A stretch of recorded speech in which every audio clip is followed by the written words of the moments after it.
Salam sejahtera, terima kasih karena bersama dengan saya di Nazilin Unity Channel. Ini keputusan terkini, pendedahan terkini untuk kes Wan Saiful Wan Jan berkait dengan salah guna kuasa dan pengubahan wang haram. Kes Wan Saiful wang RM Rp46.487 dimasukkan ke akaun bank sebuah syarikat. Wow, jumlahnya yang sangat banyak. Rp46.487 dimasukkan ke sebuah akaun. Pengurus Khidmat Pelanggan dan Operasi Hong Leong Bank Cawangan Taiping, Ong Jen Winnie mengesahkan transaksi kemasukan wang berkenan. Mahkamah Seksyen di sini hari ini diberitahu sejumlah RM Rp46.487,85 telah dimasukkan ke dalam akaun bank sebuah syarikat menerusi pindahan wang pada November tahun 2022. Pengurus Khidmat Pelanggan dan Operasi Hong Leong Bank Cawangan Taiping, Ong Jen Ni, 54 tahun, mengesahkan transaksi kemasukan wang berkenan ketika merujuk penyata bank bagi akaun Hong Leong Bank atas nama Good Square Sdn Bhd bertarikh 1 November hingga 30 November tahun 2022.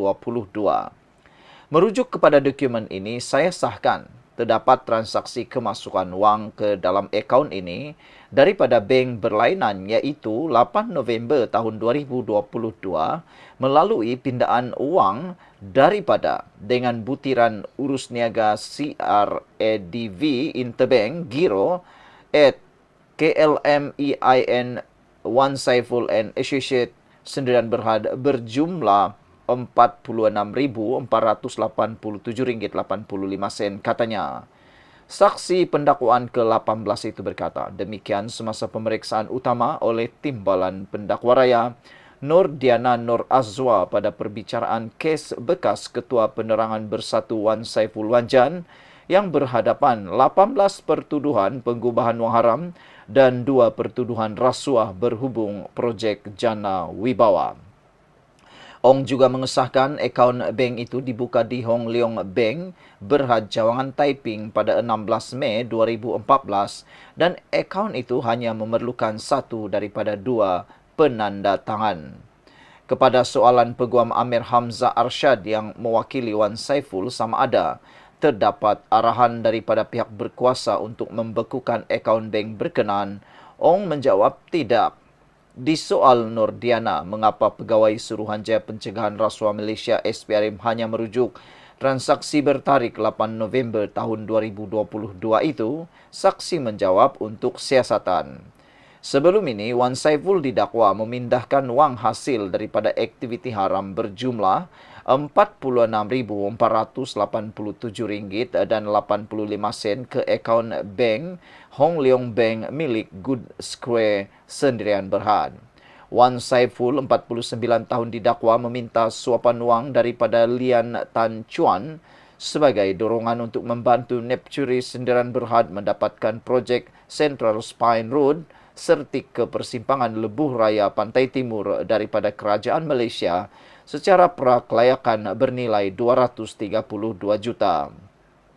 Beliau juga didakwa menerima wang tunai 6.962 juta melalui akaun CIMB Bank Berhad milik syarikatnya iaitu WSA Advisory Group Sdn Bhd daripada akaun Maybank Islamic Berhad milik Nepturi Sdn Bhd sebagai upah membantu syarikat itu mendapatkan SST bagi projek terbabit.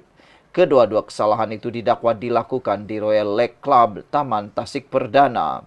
Wan Saiful berdepan dengan 18 pertuduhan pengubahan wang haram membabitkan 5.59 juta dengan memindah dan menggunakan wang hasil aktiviti haram itu, antaranya bagi membayar pembelian kenderaan jenis Ford Ranger di cawangan CIMB Bank Berhad, Bukit Tunku di sini antara 12 Ogos dan 13 November 2022.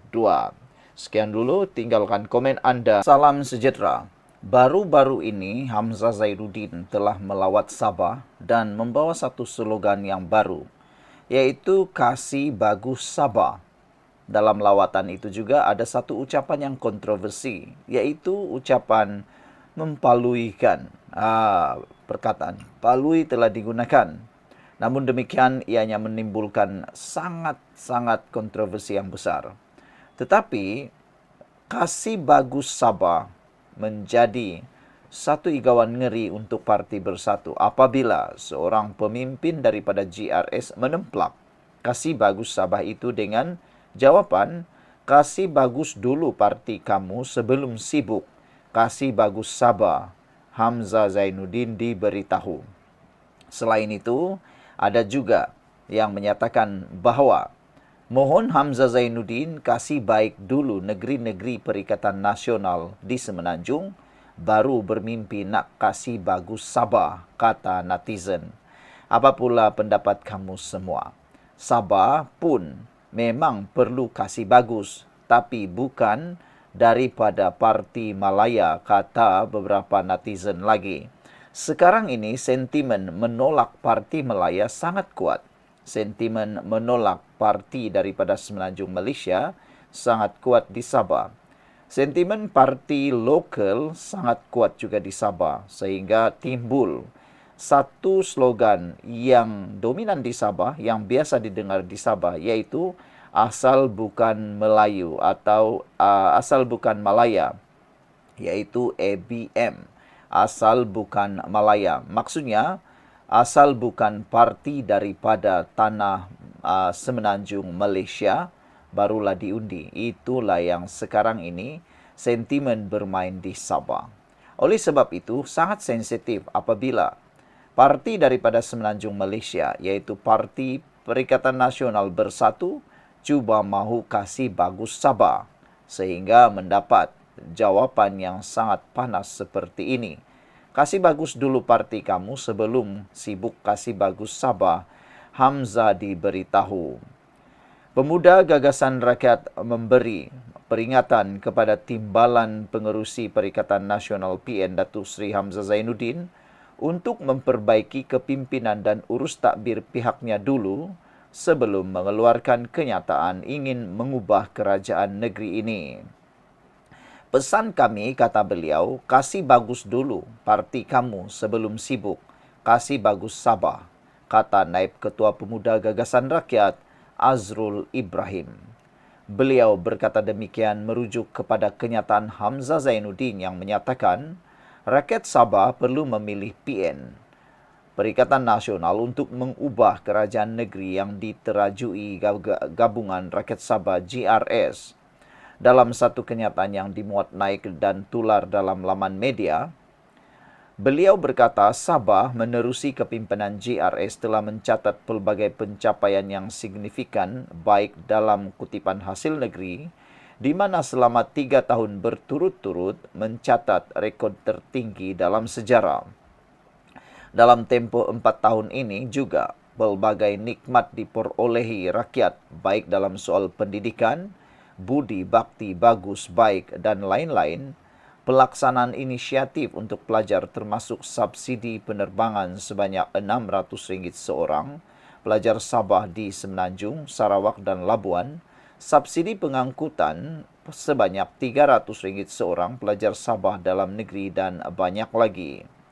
Pertama kali dalam sejarah juga diperkenalkan inisiatif sentuhan kasih rakyat dengan pemberian bantuan sebanyak RM300 sebulan selama 12 bulan kepada rakyat miskin dan miskin tegar di Sabah, selain peningkatan dana pembinaan Rumah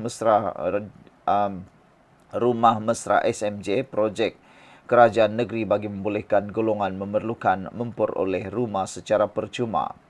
Perancangan rapi kerajaan negeri dalam soal tenaga boleh diperbaharui akan dapat mengatasi gangguan bekalan elektrik serta air dalam tempoh 3 hingga 5 tahun mendatang dengan pelaksanaan projek empangan hidroelektrik Ulu Padas dan Round of River di Tenom, projek gas enjin di KKIP dan Sipitang. Selain itu, pelaksanaan solar farm di 15 kawasan seluruh negeri yang pasti menambah kapasiti grid bekalan elektrik seluruh Sabah, selain perancangan dan pelaksanaan loji rawatan air bagi memastikan bekalan air sentiasa memenuhi keperluan dan permintaan. Komitmen ini jelas menunjukkan kerajaan GRS memiliki keupayaan untuk membawa Sabah lebih maju pada masa akan datang, katanya lagi. Dalam pada itu, beliau turut mempersoalkan kenyataan Hamzah sebelum ini yang dilaporkan memberi bayangan akan bertanding sebanyak 18 kerusi Dewan Undangan Negeri dalam pilihan raya negeri 17 akan datang. Namun kenyataan beliau yang partinya akan bertanding di 18 kawasan DUN nyata menimbulkan pertanyaan, adakah mereka akan bergabung dengan parti lokal kelak? Seingat saya, beberapa program yang dibuat oleh parti beliau di Sabah turut dihadiri oleh pemimpin sebuah parti lokal yang pernah menerajui negeri Sabah. Jika ini benar, PRN 17 Sabah bakal menyaksikan pertembungan sekurang-kurangnya 3 blok parti politik, katanya lagi. Sekian dulu untuk kali ini. Jangan lupa tinggalkan komen Anda.